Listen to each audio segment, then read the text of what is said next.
Hello, everyone, and welcome back to another dubbed episode of D&E Doodles. That's right. It's Roald Dhalism. Roald Dhal. Whoa! This is another dubbed episode.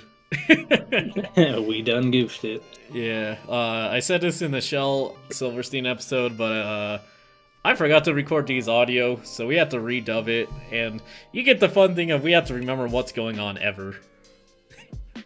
Yeah, we try our best. I just see, we started off with a nice large ear man. Mm-hmm.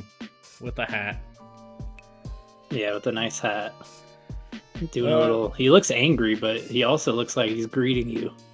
He's gonna punch you in the stomach, I think. Yeah, he's winding up. He's like, "Oh yeah, tough guy."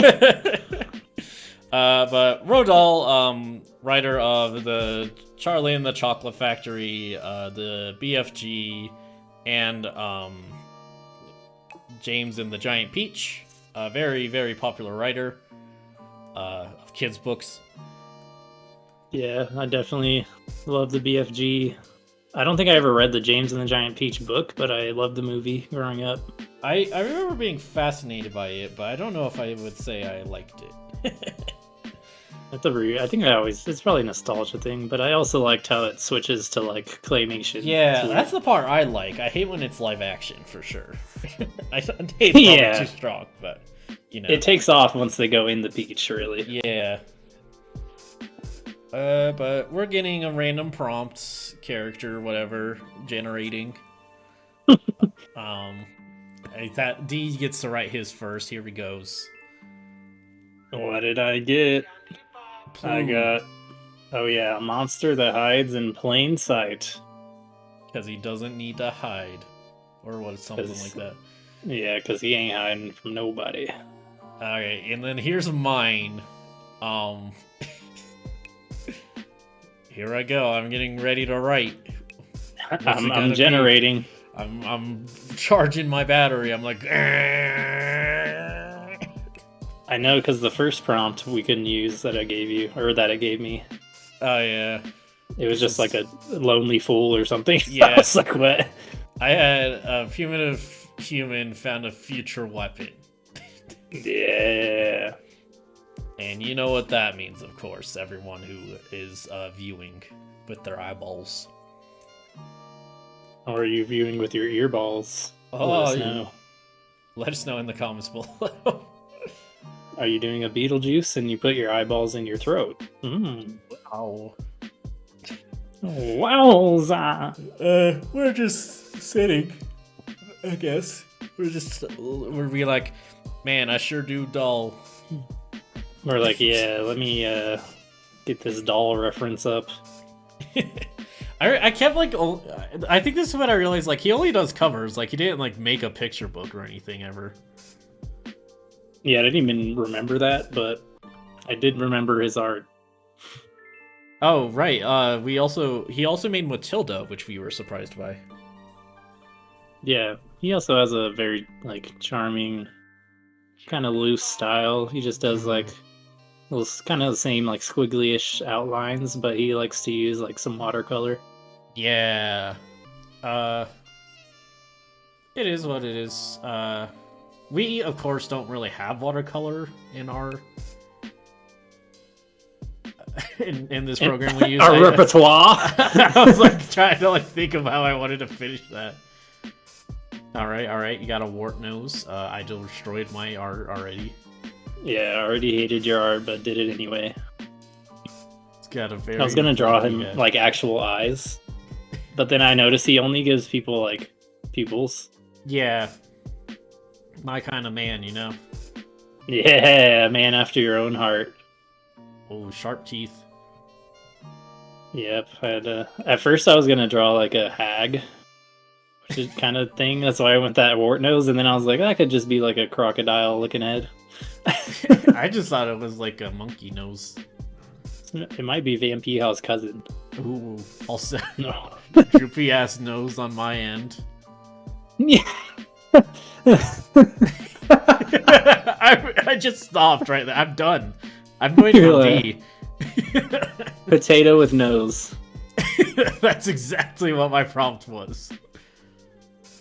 Yeah, you really got in. You were like, what decisions do I make after this? I had to Like, make even- something. I had to decide something right there. It's gone. I hated it. D really likes the big ears. Yeah, I kept just looking at the reference of the BFG, and I was like, big ears. Alright, I think I settled on the Iconic. nose. There you go. Much less droop. And then I had to do a mouth, and that's exactly what kind of mouth. I drew a confused caveman. squiggly line Yeah, body. you made him a ghost? And I was like, that doesn't make. That's not a monster, really. Alright, he's big. He's very big. Yeah, now he's got that big old belly. Gave him some boob. Some nippy. A little nippy. Very iconic, You look at any picture from Roald Dahl, all of them have nips. It's Yeah. crazy. You gave him dreads. That's what I like. I don't know if I'd call them dreads, but maybe. They probably formed into dread-like hair back then because no one could really like wash their hair. Probably. Hard to say. I don't think there's any like cavemen who got who got like put into the amber. Yeah. I gave him as all monsters, you need a wacky inflatable arm. Yeah, Tube Man. gave him the Mr. Men hands. Yeah. Mr. Tickle ass hands. Come on. He's like, oogly boogly.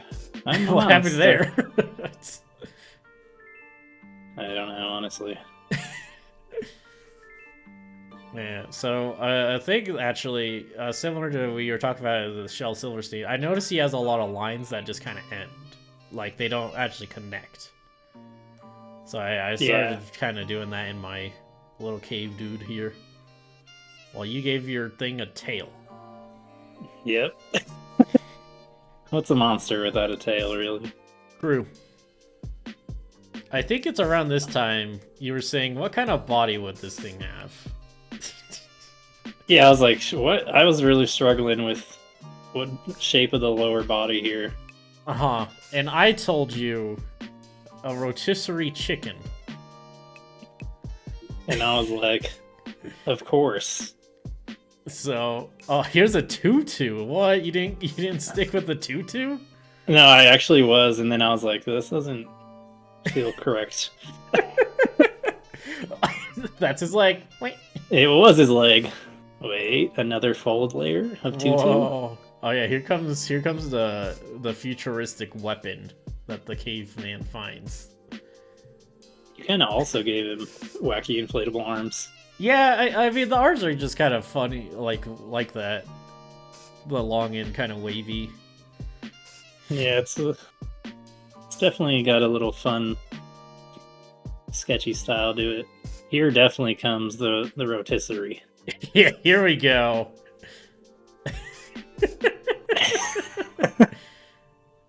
It's funny now because you didn't even know that I actually did that. No, I didn't. I just said it as a dumb joke, and you just went with it. Here's my other arm for my caveman. It's still a secret what weapon he found. It wasn't actually in view. Yeah, he had his weapon and he was like, now what is this one? He's like, Oogly boogly moogly. oogly boogly type beats. Oh, and the first video that comes up is this. That's the name of my album if I ever make one. It's gonna be oogly boogly type beats. It's just an ASMR album. Also, here's where I was like, oh, they got kind of skinny legs. And I was like, yeah, they do.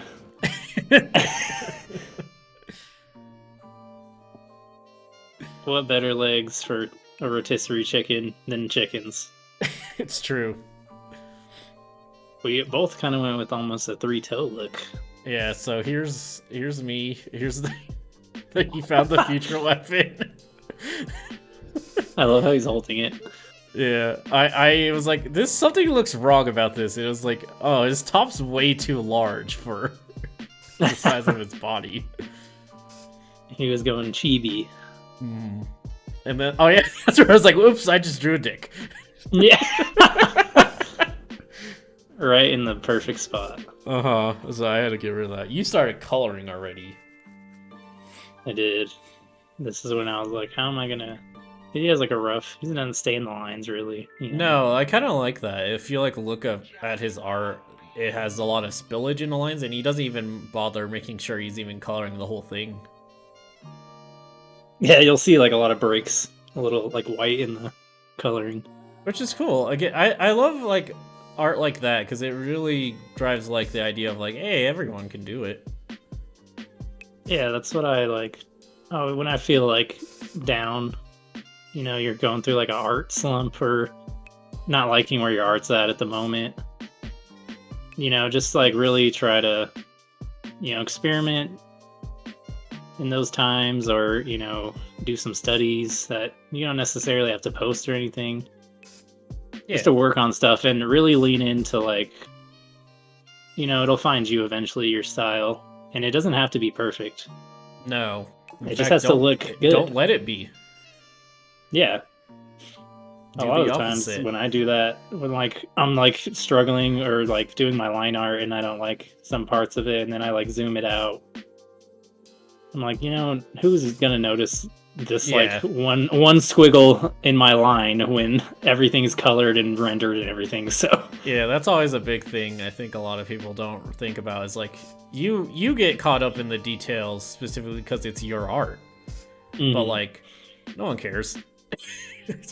Yeah, as long as like whatever you finish with, you are, you know, proud of to an extent, just keep doing it. Your art's gonna get better just from, you know, practicing, doing tips, you know, looking up some stuff, and just trying new things. So yeah, it's gonna not look great to you before it gets better. Sometimes you're being a weird stage, then you'll get through that and be like, wow, look how much better my art is now.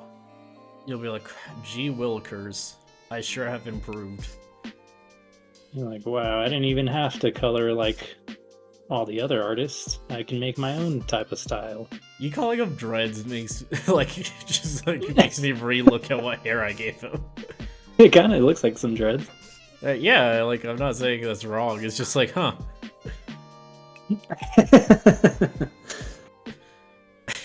Whoa there, you're erasing the colors? Yeah, I was a little too out of the lines. I was like, okay, it can't be that crazy. You can't be that wrong. Yeah, it can't be that out the lines. He had a little precision on him. I bet a lot of it is just him coloring, like just coloring with his watercolors is probably why. Yeah, just like the bleeding a little bit. Let us know. Let us know how working with watercolors is. Yeah. Or don't. And we'll tell all the inaccurate facts we want. Ha. Alright, pretty good. Nice. That's funny that you started coloring way after me and I just finished the top of this bus. You got too, like, preoccupied. Here comes me. Here we go. Zooming out. So what does this need? Yeah, I was like, I know what to do. Bam. And that's when I saw at the corner of my eye, and I was like, whoa, we got background colors coming in? I assured you, though, they're not really. I just did it like if it was a book cover. Yeah, just some, like, inference, just something to make it not just white. And then I didn't really try with coloring this in much. I was just like, ah. I wonder if, like, then when artists, like, are, like, people that write books, when they do their own art, if it's from a place of, like, saving money, or they just have their own vision. It's probably both. It's probably a bit of A and B. Oh yeah, I was gonna be like, alright, let me, like, make a watercolor. I was like, this looks terrible. That's exactly how watercolor looks. Just Yeah, that's scribbles. exactly it. And here's the title of the book. You've got Oh yeah, I think you were gonna try to watercolor it, and I think yours went much better than mine. Yeah, just because watercolor has like a kind of splotchy effect with colors being laid over each other. Yeah, I forget. Does yours have pressure sensitivity? I think it does. I'm trying to. I don't know in this program actually. I guess you probably just lowered the opacity a bit, huh? Yeah, that's what I did for these. I just put it at like 50. And I was like, let's plan. just give it a little, give it a little splotchy, kind of give it that watercolor look. Yeah. And I was like, oh, color his teeth. No, he has gross teeth, brown. He could. Maybe he just eats his own rotisserie body. Who knows what the lore of the creature who does not hide is? Yeah, give us the lore in the comments. Write out a 20-page book based off of this creature. And we'll feature you. Here we go, the reveal. We already know. Whoa! We already my know. Gosh, Whoa. she gave it a rotisserie chicken. I did really like yours when it was revealed. I was like, I really liked fun. yours. I thought you did really well with this one. Yeah, you thought I got the style pretty well. Yeah. Which is what we're going for on this program here. So, Yeah. we definitely don't always hit the style like when I drew Mario Princess. But it was funny. Yeah, but I acknowledge no watercolor. Yeah. You're like, oh, I see. Yeah, Scribble like, again. But yeah. Just another classic here. I think you were talking about how all the village wants to eat your guy and he doesn't let them. But if you like our content, of course, hit it with a sub and a subscribe. Hit it with a watercolor sub. Leave us a comment. Let us know what we should draw next. Any other artists you guys like or anything like that you want us to try and do a little doodle in that style? Always open. Yeah, let us know. You had a big ol' lines here. I don't know why. Oh yeah, I don't either. I think it's from my painting brush. I guess. Yeah. Leave a like. Ring the bell to get notified every Tuesday and Thursday when we release new episodes. And wow, there's the bell. And ring that boy. As always, guys, thanks for watching. We appreciate everyone tuning in, and we hope to catch you guys another time. Later.